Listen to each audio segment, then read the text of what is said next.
Well, the most interesting thing ended up happening. Fast forward almost 13 years later, I was working with the Dodger organization. And the day after my assignment with the Dodgers ended, my phone rang. And I looked at the phone and I'm going, oh man, I don't recognize his number. And I said this to my wife, and my wife, in only her true fashion, says to me, you better answer that phone. You need a job, so you better figure this out. So I answered the phone, and the guy on the other end, his name is Brian Lick. And Brian opens with saying, is this Phil McKibbins? And is this the same Phil McKibbins that almost 13 years ago in a meeting tells Commissioner David Stern that you guys, everything you said was a bunch of crap? And I started laughing, and I'm like, well, yeah, it's me. And he's like, well, I'm Brian Lick, and I want you to know that there's an NBA team that has been following your career for the last 12, 13 years. And we think you're ready to be a CTO for one of our franchises. Welcome to the Leadership Sovereignty Podcast. I'm your host, Ralph Owens, along with Terry Baylor. In this first episode of Speaking Truth to Power, Phillip McKibbins introduces us to his journey. He talks about some of his experiences with the NFL and with the NBA, and then he goes into his incredible journey with ESPN. Enjoy the show.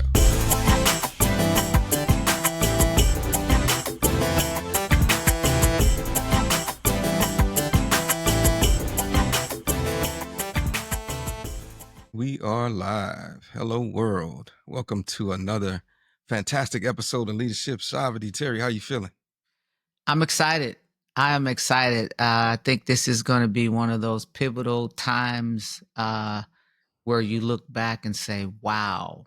Yes. Yes, wow. So yeah. I'm excited. Yeah, one of those times where you listen to this podcast and you're going to remember where you were when you heard this. Right? Because yes, it's life-changing. I do believe so. I do believe so. So we have a incredible special guest, Mr. Phillip McKibbins. He's I'm not going to tell his story. He has a fantastic story to tell.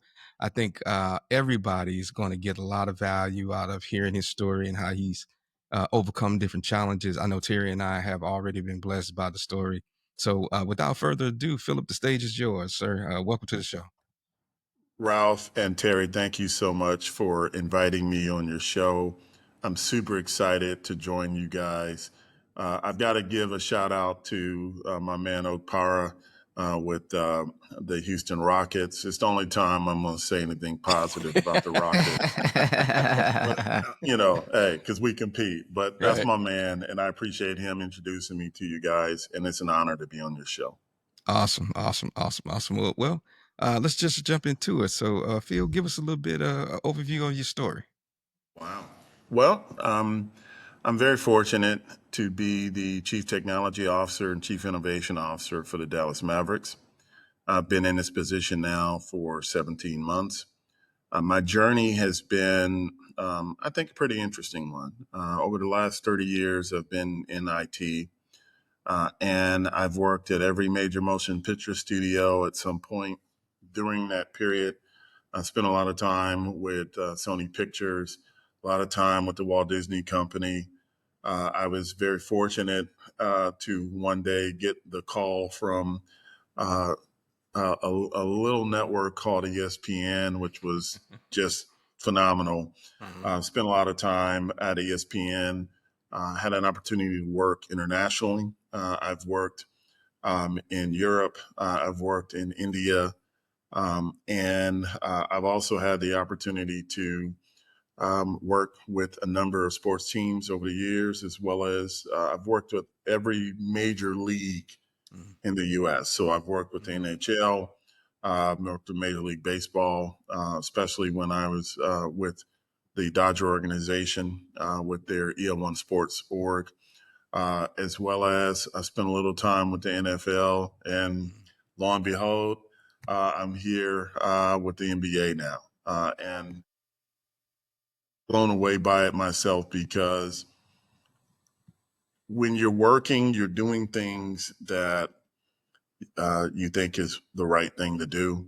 And when I was at ESPN several years ago, I was called into a meeting in New York at the NBA, and we were going to pitch an idea to them about how we could make their draft combine better. So I was asked to come to the meeting, sat in a meeting for 2 hours, didn't say a word. And the late David Stern was there, and he was leading the meeting. And he looks over in the corner, sees me, and he says, we haven't heard from everyone. And he's like, you over there, what do you have to say about the topic? Because the topic was, how do we take their draft combine and make it more appealing? And I said, no, I don't have nothing to say. And he's like, yes, you do. You wouldn't be at the table if you didn't have anything to say. So I said, okay. And then I looked at my boss. My boss is giving me the don't you say a word sign. And then he says, no, I want him to speak. And I said, you sure you want me to tell you? He's like, yeah. I said, well, in all due respect, and that's the qualifier because that makes it okay. Yeah. I said, in all due respect, Commissioner Stern, everything I heard this morning is crap. You guys do not do a good job at all in showing your athletes. What you guys do is show tall guys can jump. That's what y'all do.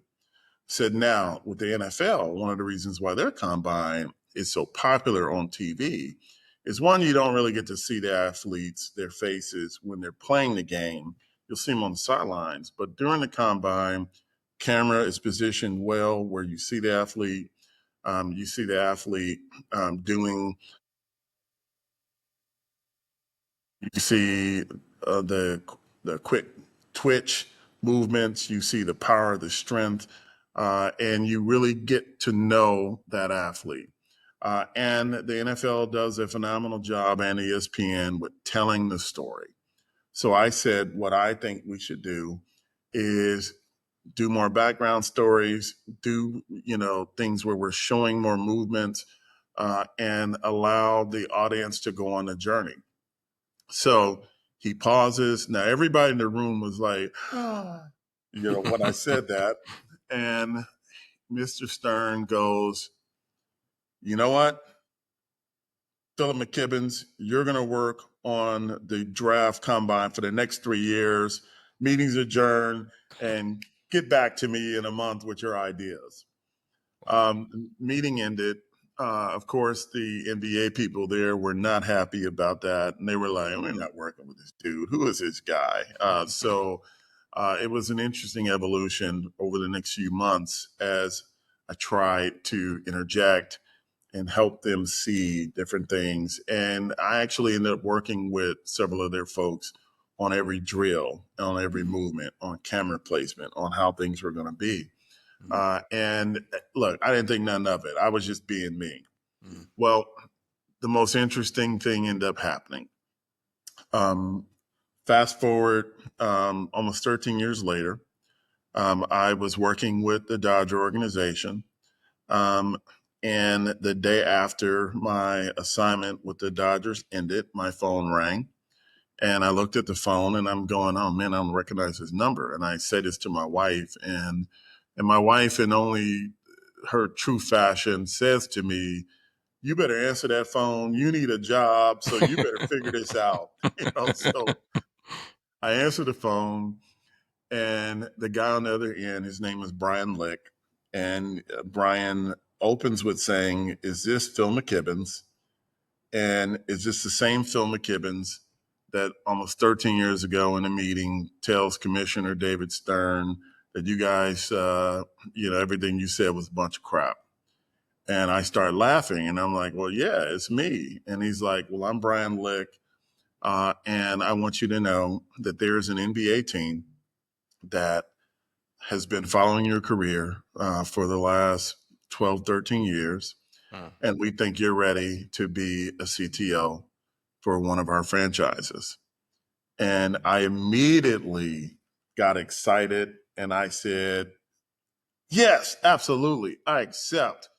Oh man, great, because I'm living in LA at the time. And I said, oh man, I've always wanted to work for the Lakers. Oh, I can't wait to get started. I love the Los Angeles Lakers. I'm gonna hang out with LeBron. I'm going to do all these things. I'm going to, get to know AD. And Brian is cracking up. And he's like, Phil, it's not the Lakers. And I'm like, well, wait a minute. You just called me. And he's like, no, it's another team. So then I say, okay, it's the Clippers. It's the JV team compared to the Lakers. Clippers haven't won anything, but I like the Clippers. I know the CTO. He didn't leave, did he? And I'm like, working for Steve Ballmer would be great. He's laughing even more. And he's like, no, it is not the Clippers. So then I said, well, wait a minute, Brian, who is it? And he says, it's the Dallas Mavericks. My only response, Terry and Ralph, was, oh. And he's like, oh. I'm like, oh. And I said, look, I lived in Houston, Texas 35 years ago. I promised my wife we would never move back to Texas. My wife spent 3 weeks in that Houston heat.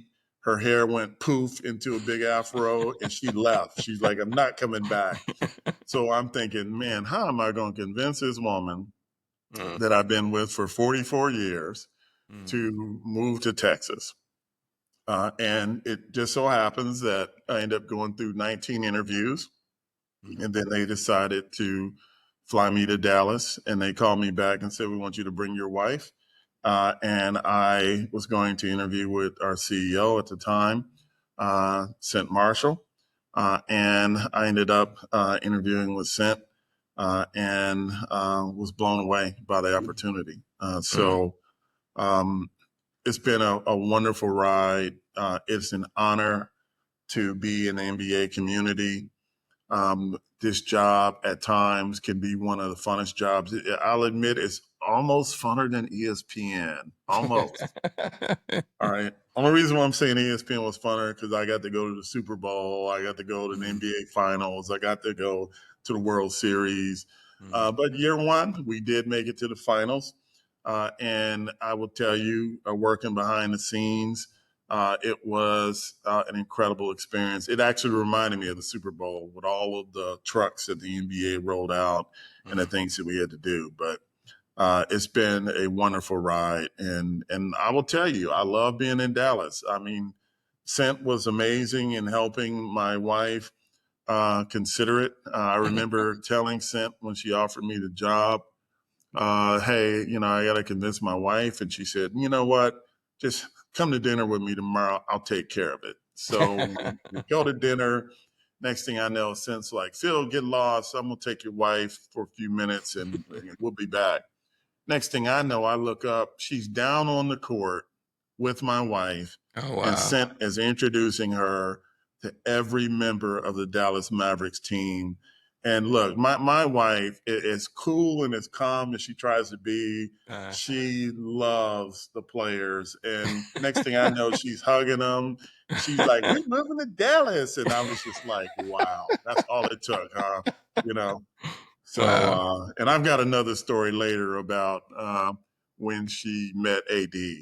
Okay. And she's hilarious. But she loves the Dallas Mavericks, and even to the point when the Lakers played the Mavericks, all I could hear do was complain about the Lakers that she said was playing bully ball. They out there playing football. LeBron is knocking people over and tackling people. And like, girl, please, that's basketball.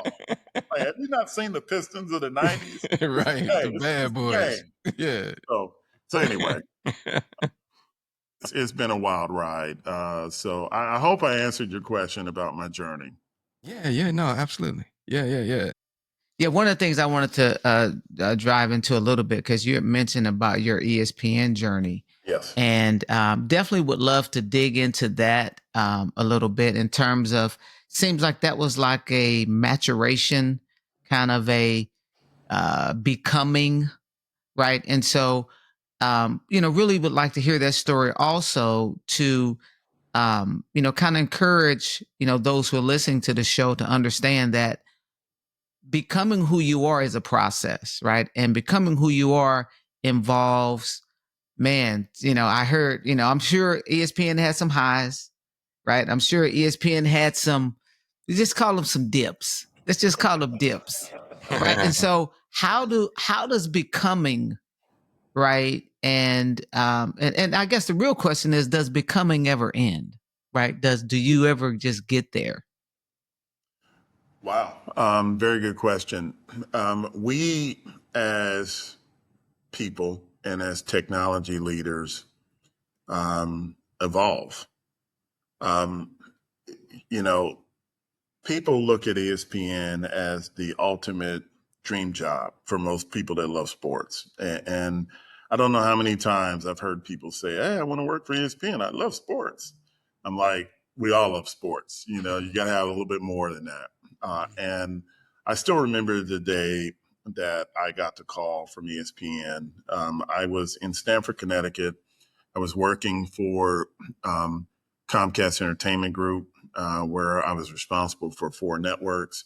I was responsible for the E channel, the Style Network, G4, which was a gaming channel, and I was responsible for the Golf Channel. Actually, it was 5 networks, and I was responsible for Versus, which was really like a little mini ESPN back in the early 2000s. But I was on my way to the offices. We had an NHL playoff game that night. I was doing NHL blackouts just based on zip codes. My phone rings. I'm 30 minutes out. We're going to be on the air in 45 minutes. And this guy's like, "Oh, there's this company interested." And I'm one of these people that when I'm doing something, I'm focused. So I was like, "Look, in all due respect," there that goes again. That's the qualifier. Tell me the company or I'm hanging up because I don't have time for this. And the guy says, "Well, it's this company by the name of ESPN that's very interested in you." And of course, he got my attention. I pulled the car over and I was like, "Oh, ESPN." And he's like, "Oh, is there any way you could drive up to Bristol tomorrow and meet with us?" And I was like, "You know what? I will postpone my trip and I will drive to Bristol." And the next day I drove up, met with some people. And then I went on this whirlwind of about a month where I interviewed with different departments remotely. And then they called me and said, "We want you to come out to the campus and we want you to bring your wife." And this actually was the first time I'd ever been in an interview where they wanted to talk to my wife. And their premise was, we usually don't hire people at the level we're going to bring you in. So we really want to know who you are as a person. So while they were interviewing me, they were interviewing my wife and they were asking her questions about who is he as a person? How does he deal with stress? How does he lead? All types of things. And when we got to the end of the week, I'm sitting there going, "Oh my man, I really want this job, but this is going to suck because I'm not going to be able to convince my wife to go to Bristol, Connecticut." So they tell us to go out to dinner. We do. And I decide, okay, I'm going to let my wife speak first. So I said, "Baby, why don't you go ahead and tell me your thoughts before I tell you mine?" And she totally shocked me. And she said, "You're going to take this job." And I'm like, "Really?" Christmas is here. Exactly. So then I say, "Oh man, thank you, baby. Oh, thank you. I can't wait for us to move to Bristol, Connecticut." And she's like, "Wait a minute. You're moving to Bristol, Connecticut. I'm not moving. I'm staying in LA and you'll come see me every month. Good luck." And I'm thinking, "Oh, no, this sucks." But anyway, I end up taking the job. And I worked in emerging technology, and I got a chance to work on a variety of things. So when you watch ESPN, it's hard for me to look at it now because I don't look at it as a fan. ESPN is a technology company. Yeah. Everything on that screen has technology involved in it. And I'm looking at the bottom lines and I see a little glitch in it because I remember refactoring that. And having to go through over 1 million lines of code. And when a story pops up, I'm thinking about the sports data repository that powers all of the information that the people use to create their stories. And for me, my life really changed when the CTO, the newest CTO at the time, came aboard. His name is Aaron LaBerge. And he walks in my office one day and he asked me, "Hey, where's your boss?" And I'm like, "I don't know," because I used to sit right next to him. And I said, I don't know where he is, sir. So Aaron says to me, "Who the hell are you? What do you do? And why should I let you keep your job?" Mm. And I thought that was the funniest thing I ever heard in my life. I actually chuckled and I said, "Well, let me tell you who the hell I am. My name is Phil McKibbins, and I do this and I do that, and I'm blah, blah, blah, blah, blah." And next thing I know, 2 hours later, he gets up and he says, "That was a very entertaining conversation. And can I come back and see you tomorrow?" I was like, "Sure. Yeah, you're the boss. You do whatever you want to do." So he comes back. This was a Monday. He came back Tuesday. We talked for another 2 hours. He came back Wednesday, 2 hours again. Came back Thursday, 2 hours. He finally comes back Friday and he says, I don't want to talk today, but I have an offer for you." And I'm like, "Well, what is it, sir?" And he's like, "I want you to be my second. I want you to manage the technology portfolio. I want you to communicate with the business on my behalf. I want you to change our green light process, and I want you to affect change." And I was deeply moved and touched, but I said, "Well, wait a minute, my boss wanted to be your second." He's like, "Don't worry about him. I want you." He said, "I was blown away by your grasp of the business, by your understanding of how we made money." And he said, "What really impressed me," and he said, "I'm going to give you a new nickname. I'm going to call you the Technology Whisperer, because you do a phenomenal job of explaining technology and that you understand the business." And he said, "It's rare to find someone like you that has that grasp of both." And next thing I know, he put me on a path, on a journey where he moved me around. He put me in app development. He put me in QA. He put me in network. He put me in infrastructure.